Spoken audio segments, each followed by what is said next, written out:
Ada pihak menyatakan kalau PH memerintah, maka kedudukan orang Melayu terancam. Betulkah begitu? Ya, perlembagaan Lok Road 1957 itu adalah satu perlembagaan yang akan menjadikan kerajaan Tanah Melayu ini sebagai sebuah kerajaan Melayu selama-lamanya. Kita tengok pada beberapa peruntukan penting ada dalam perlembagaan dan sememangnya peruntukan-peruntukan ini menjamin kedudukan orang Melayu di Tanah Melayu ini. Pertama, kita lihat pada perkara 3 tentang Islam, perkara 152 tentang bahasa Melayu, perkara 153 tentang kedudukan istimewa orang Melayu, perkara 89 tentang tanah simpanan Melayu, perkara 70 tentang kedudukan raja-raja Melayu, perkara 38 tentang majlis raja-raja Melayu, perkara 150 tentang kuasa baginda untuk mengisytiharkan darurat bagi menjamin kestabilan Tanah Melayu sekiranya diancam oleh ancaman luar ataupun keselamatan dalaman dan lainnya.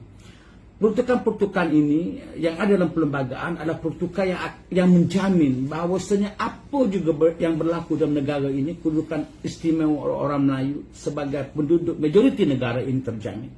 Perkara satu perlembagaan yang menyatakan bahawasanya persempadanlah semula kawasan pilihan raya setiap 8 hingga 10 tahun sekali dengan memberi kelebihan kepada kawasan luar bandar. Maksudnya itu kita persempadankan semula kawasan pilihan raya 8 hingga 10 tahun sekali itu dengan memperbanyakkan produksi Melayu di luar bandar. Kita tengok kepada perkara 70 Raja-Raja Melayu. Ya, itu adalah satu institusi ya yang akan menjaga orang-orang Melayu kerana baginda dalam apa juga keadaan untuk menjadi raja, menjadi yang di-Pertuan Agong, mesti ada 3 syarat ini, mesti lelaki, mesti Melayu, mesti Islam. Kalau bukan Melayu, mereka tidak boleh menjadi ketua negeri, mereka tidak boleh menjadi ketua negara. Jadi dalam soal ini, saudara-saudari, jika ada orang menyatakan bahawasanya kalau PH memerintah, maka kedudukan orang-orang Melayu itu terancam, adalah satu fakta dari segi perlembagaannya salah. Ini perlu diperbetulkan. Sebab itu saya mahu rumuskan dalam masa 3 minit ini kepada peruntukan perkara 159 pasal 5. Bahawasanya dalam peruntukan perkara ini, hal-hal ini tidak boleh dipindah hanya dengan 2/3 majoriti tanpa terlebih dahulu mendapat persetujuan daripada Majlis Raja-Raja. Peruntukan itu tentang perkara 70 kedudukan Raja-Raja Melayu, perkara 38 Majlis Raja Melayu, perkara 152 bahasa Melayu, perkara 153 kedudukan istimewa orang Melayu, adalah antara perkara-perkara yang tidak boleh diluluskan hanya dengan 2/3 majoriti tanpa terlebih dahulu mendapat perkenan daripada Majlis Raja-Raja. Saya ingin tegaskan bahawa dengan perlembagaan yang kita ada ini, kedudukan orang Melayu tidak terancam apapun, siapapun kerajaan yang memerintah.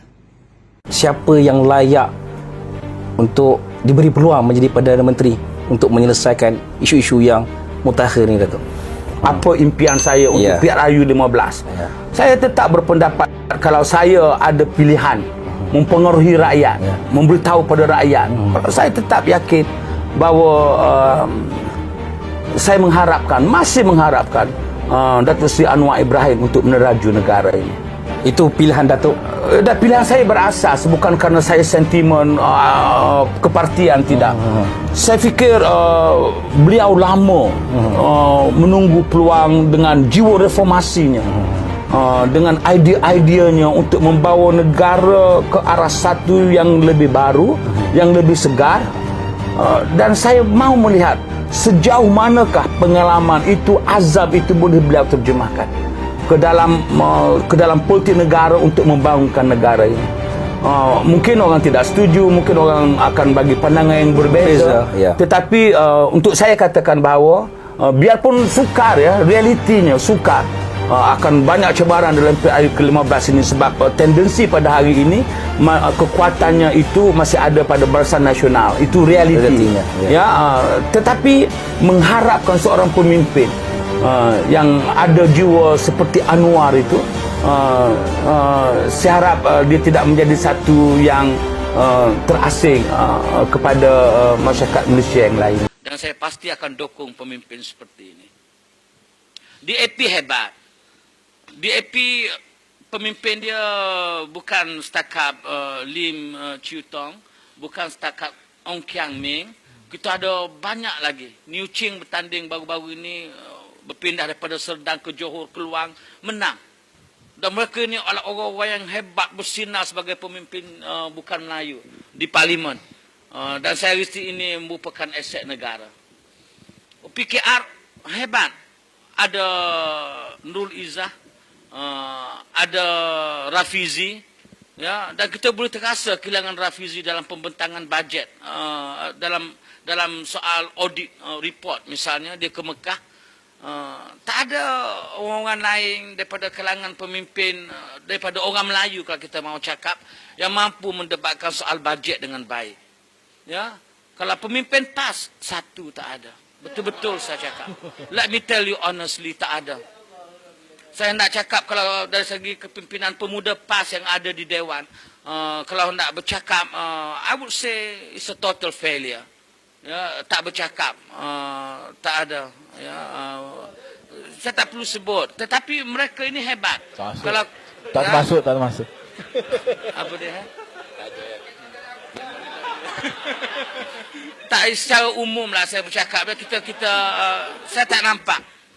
Saya betul-betul tidak nampak dari segi pemuda PAS yang ada di Parlimen pada hari ini sehebat yang boleh menyayangi kehebatan pemimpin-pemimpin yang saya cakap tadi. Ya, KJ jurangnya dalam UMNO dengan pemimpin pemuda yang lain juga jauh. Ya, tapi wawasannya, visinya, gaya berpolitiknya, itu cocok dengan apa yang saya faham. Ya, Rafizi hebat, tapi ada ketikanya kerana terlalu banyak barang yang dibawa, baggage-nya banyak, kes-kes yang nak dibawa, kadang-kadang tergelincir. Nurul Izzah dengan usianya, YB Nurul, saya menghormati, saya kagum. Ini semuanya harta negara. Dan saya melihat politik dari segi ini. Ya, dari segi PAS pemudanya, moralnya memang baik, bersih, tak ada masalah. Tetapi dia politik tidak cukup setakat berceramah di Padang.